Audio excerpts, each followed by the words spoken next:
Ruma, il-11 ta' Ottubru 1962. It-tħejjiet kienu ilhom għaddejjin kważi 3 snin, imma fil-Bażilika ta' San Pietru fil-Vatikan kienu għadhom qed isiru l-aħħar irtokki. Matul dawk il-jiem mal-2500 tisqof inġabru minn madwar id-dinja kollha biex flimkien jagħtu bidu għall-ġrajja lil għall-Knisja u lanqas id-dinja moderna kienu għadhom qatt ma raw waħda tal-kobor tagħha.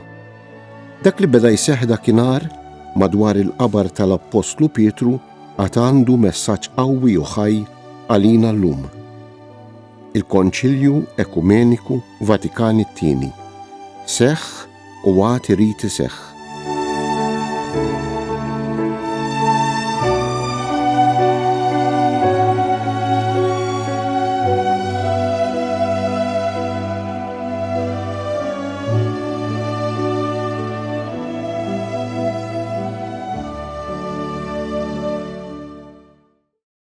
Fi kliem il-Papa Pawlu VI innifsu, dakinhar tal-aħħar sessjoni tal-Konċilju Ekumeniku Vatikan II, il-Knisja ma kienitx inġabret biex tifraħ b'xi analiżi tagħha nfisha. Lanqas ma riedet li bil-Konċilju toqgħod tafferma mill-ġdid id-drittijiet tagħha jew tiddefinixxi l-liġijiet tagħha, imma biex fiha nfisha, fil-ħajja tagħha, fil-ħidma tagħha u fl-Ispirtu Santu tiskopri mill-ġdid il-kelma ta' Kristu. Biex tidħol fil-fond tal-misteru, jiġifieri il-pjan u l-preżenza ta' Alla fuqha u fiha, biex terġa' titħeġġeġ mill-ġdid fil-fidi. Din l-intenzjoni toħroġ ċara ħafna fid-dokumenti konċiljari kollha, imma fuq kollox f'dawk dwar ir-rivelazzjoni divina, dwar il-liturġija, dwar il-Knisja, dwar is-saċerdoti, dwar ir-reliġjużi kif ukoll dwar il-lajċi. Jidher hawn ukoll l-interess li kellhom l-isqfijiet li jifhmu aħjar lid-dinja moderna. Forsi l-Knisja qatt qabel dakinhar ma kienet ħasset il-ħtieġa li ssir taf, toqrob, tifhem, tippenetra, isservi u tevanġelizza lis-soċjetà ta' madwarha. Il-Knisja lil din is-soċjetà xtaqet li tilħaqha. Kważi tiġri warajha fit-tibdil b'ritmu maġġel u ma jaqta' xejn li d-dinja kienet għaddejja minnu.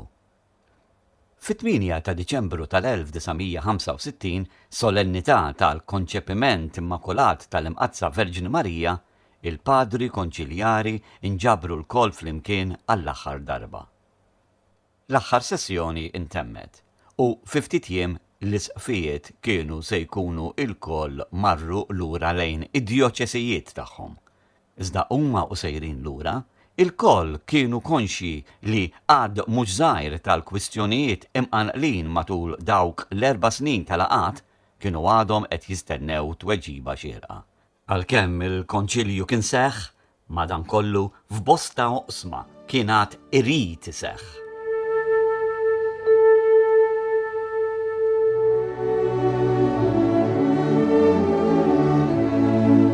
Teżor kbir li Vatikan II ħalla lill-Knisja huwa miġbur fis-16 il-dokument li l-isqfijiet iddiskutew, emendaw u finalment approvaw.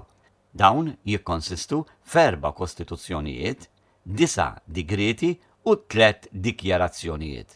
Il-kostituzzjonijiet jitrattaw fil-fond suġġetti fundamentali li kienu fil-qalba tal-Konċilju u li għalhekk l-importanza tagħhom hija waħda aktarx ġenerika. Il-Knisja infisha fil-Lumen Gentium, ir-rivelazzjoni divina fid-Dei Verbum, il-liturġija fis-Sagro Sanctum Concilium u ir-relazzjoni tal-Knisja mad-dinja tal-lum fil-Gaudium et Spes. Bil-banda l-oħra, id-digriti huma dokumenti pjuttost dettaljati dwar setturi speċifiċi tal-ħajja tal-Knisja u għalhekk b'mod jew ieħor huma marbuta ma' xi waħda jew aktar mill-kostituzzjonijiet. Is-suġġetti li dawn id-dikriti jitkellmu dwarhom huma il-komunikazzjoni soċjali, il-Knejjes Kattoliċi tal-Lvant, l-Ekumeniżmu, l-Uffiċċju Pastorali tal-Isqfijiet, it-tiġdid tal-ħajja reliġjuża, il-formazzjoni tas-saċerdoti, il-lajċi, kif ukoll il-ħidma missjonarja tal-Knisja. Dan tal-aħħar l-Ad Gentes, kien approvat mill-isqfijiet l-aħħar wieħed mid-dokumenti kollha u ta' spiss huwa meqjus bħala id-dokument li l-iktar jirrifletti l-ispirtu tal-Konċilju.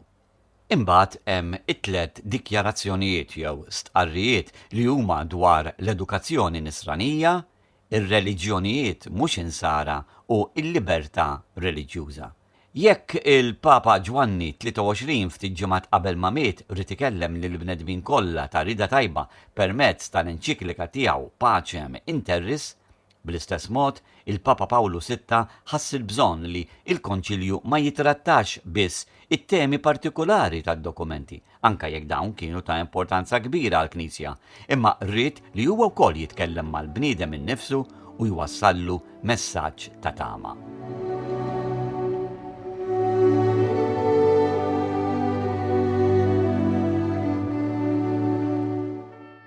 Għalhekk, fit-tmiem il-quddiesa tal-għeluq tal-Konċilju, Pawlu VI għadda numru ta' messaġġi lil kategoriji differenti ta' persuni, blan li permezz tagħhom jilħaq l-iktar firxa wiesa possibbli tal-ħajja umana. Beda l-ewwel billi ħeġġeġ lill-istess isqfijiet li kellu qudiemu. Waslet is-sija li titilqu biex tmorru u tiltaqgħu mal-umanità biex twaslula l-aħbar it-tajba tal-Vanġelu ta' Kristu u tat-tiġdid tal-Knisja tiegħu. Din il-missjoni ilna naħdmu flimkien fuqha tul dawn l-4 snin. L-isqfijiet kienu ġew minn qalb il-ġnus, Ab Gentes. Issa reġa' wasal il-waqt li jmorru lura fosthom, Ad Gentes.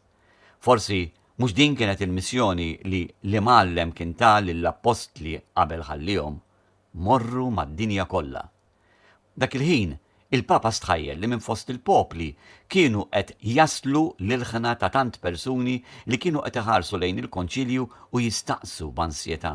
Lilna m'għandkomx kelma x'tajdulna.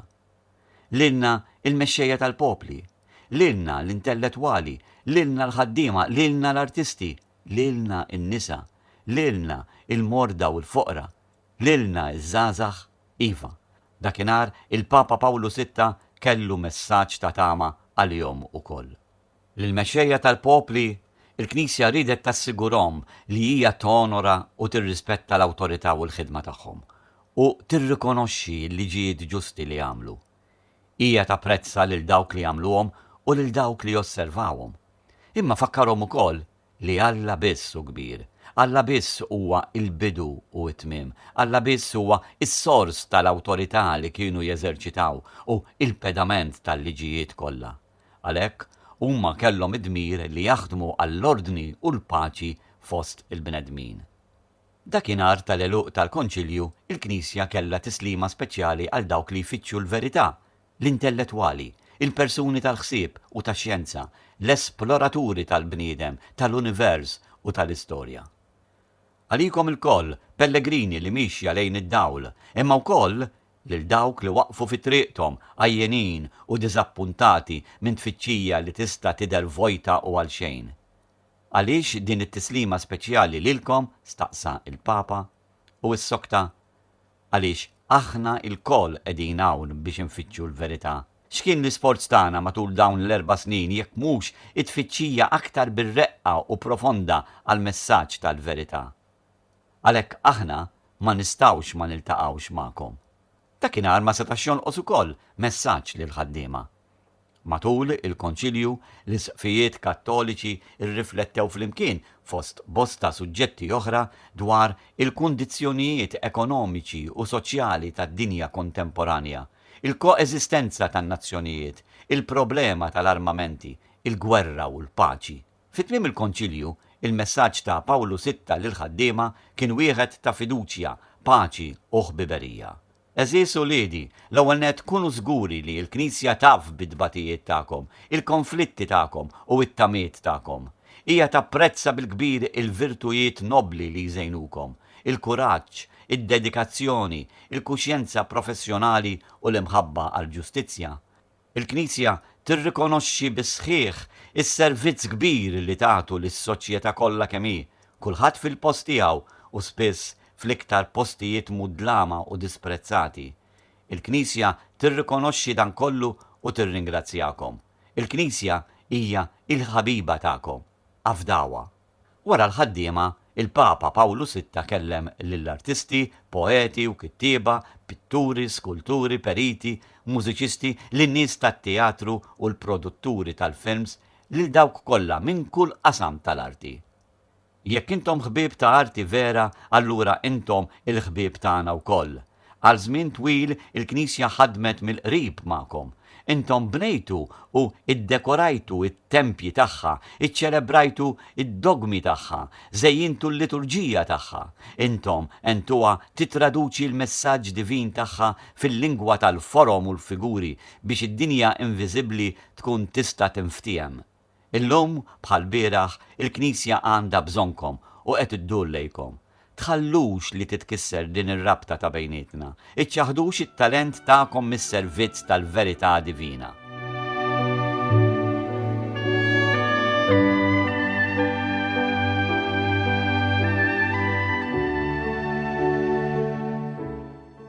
Dakinhar, meta l-Knisja kollha kienet qed tiċċelebra s-solennità tal-Immakulat Konċepiment tal-Verġini Mqazza Marija, Pawlu VI kellu wkoll messaġġ għan-nisa kollha ta' kull stat u ta' kull età. Tfal bniet, nisa, ommijiet u romol, il-verġini konsagrati u nisa li jgħixu waħedhom. Il-Papa kien konxju li dak il-ħin kien qed jindirizza lil nofs il-familja umana. Il-Knisja hija gburija li kienet ili olli toħelset lil mara li matul is-sekli ħadmet biex hija tkun stmata daqs ir-raġel. Imma waslet issa is-sija li fiha il-vokazzjoni tal-mara tilħaq il-milja tagħha, is-sija li fiha l-mara takwista influenza, effett u qawwa li qatt qabel ma kellha fis-soċjetà. Huwa għal din ir-raġuni li f'dan il-mument li fih l-umanità qed tesperjenza trasformazzjoni daqshekk profonda li n-nisa miżawda bl-ispirtu tal-Vanġelu jistgħu jagħmlu ħafna biex jgħinu lill-umanità ħalli ma titmermirx.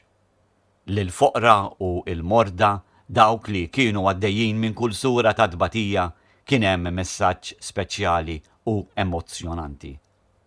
Il-Konċilju qed jilmaħ iċċassati fuqu għajnejkom ħomor nar bid-deni, fil-ħofra bilejja u jfittxu fil-vojt il-għala ta' tbatija umana, waqt li tistaqsu bil-ħerqa dwar meta u min ser jeħliskom minn dawk id-tbatijiet tagħkom. Aħna insofru magħkom għax nafu li ma nistgħux inwaslulkom is-serħan tal-ġisem u lanqas ta' tbatijiet fiżiċi li tant għandkom bżonn. Imma għandna xi ħaġa iktar profonda u ta' valur x'natukom. L-uniku verità kapaċi li twieġeb il-misteru ta' tbatija u li ġibilkom serħan mingħajr illużjoni. U din hija il-fidi u l-għaqda mal-bniedem tad-duluri ma' Kristu li bentalla imsammar mas-salib għal dnubietna u għas-salvazzjoni tagħna. L-aħħar messaġġ tiegħu il-Konċilju Vatikan II rid jindirizzah liż-żgħażagħ irġiel u nisa tad-dinja. Kien messaġġ ta' sfida kbira. Intom qed tirċievu t-torċa minn idejn l-anzjani tagħkom biex tgħixu fid-dinja fi żmien tal-aktar bidliet kbar li qatt saru fl-istorja tagħha. Intom fuq l-aħjar eżempju u talim tal-ġenituri u l-allima tagħkom tridu tiffurmaw is-soċjetà ta' għada, jew issalvaw lilkom infuskom inkella tintilfu intom ukoll mas-soċjetà. Il-Papa Pawlu VI temm il-messaġġ tiegħu billi qalilhom li l-Knisja kienet ħerqana tara li s-soċjetà li ż-żgħażagħ kienu ser jibnu tkun waħda li tirrispetta d-dinjità, il-libertà u d-drittijiet tal-persuni. Għaliex dawn il-persuni kienu propju huma. Mingħajr daw it-tmien messaġġi, id-dokumenti tal-Konċilju kienu jkunu nieqsa. Jekk Ġwanni 23 xtaq li jbexxaq tieqa fuq il-Knisja, issa permezz tagħhom Pawlu VI fetaħ beraħ il-bibien tal-Knisja għall bnedmin kollha. Ħadd aktar ma seta' jkun eskluż. Min issa l-qudiem għall-Knisja mhux ser ikun hemm aktar ta' ġewwa u ta' barra. Is-swar qawwija li kienu mbnew matul is-sekli ħtiġilhom jaqgħu. Ix-xibka li tinxteħed fil-baħar imqalleb mid-dajsa ta' Petru trid tkun lesta li tilqa' fiha lil kulħadd. Hekk biss seta' id-dawl ta' Kristu jiddi fuq il-ħolqien kollu mifdi minnu.